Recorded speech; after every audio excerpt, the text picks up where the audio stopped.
Hello guys, প্রথমে বলবো নতুন ভিডিওতে পেজটাকে ফলো করো আর শেয়ার করে অন্যকে দেখাশোনা করে দাও আর ভিডিওটা পুরো দেখো, স্কিপ করবা না। যাই হোক, আমি জীবনপুর থেকে বাইক চালিয়ে আসছিলাম আর আমার সামনের দুটো ছেলে ওই যে সবজি হাট ছিল জীবনপুর পাড়ে, গোদারপুর পাড়ে যেটা সবজি হাট বলে, ওই সবজি হাটের ওখানে। তো ওই ছেলে দুটোর পণ্যে ছিল আমার ভালোবাসার লেওয়াজ, পাঞ্জাবি চুড়িদার আর মাথায় টুপি। যাই হোক, ওই লেবাসটাকে আমি খুব সম্মান করি, ভালোবাসি। কেন জানি আমি ভিডিও করি, আমার হয়তো নরকে জায়গা হবে, কিন্তু যাদের মা বাপ ওই বাচ্চাটাকে এলেম শিক্ষা দিচ্ছে সেটাকে আমি খুব শ্রদ্ধা করি। আর সেই ছেলে দুটো আর কি এত জামের মধ্যে ছিল, ওই জায়গায় দুজনে সাইকেলে ছিল আর হাত জোড়া দিয়ে এরকম করে আসছিল।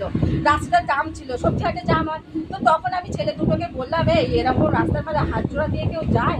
তখন ছেলেটা মাথা ঘুরিয়ে এরকম করে বললো, এই বাল কি বলছে রে। চলো, যাই হোক, সম্মান দিল না।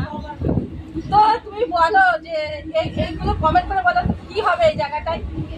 আমার ভালোবাসার জায়গাটায় আর যে লেবাসটা পরে সম্মানটা কি দিল? না।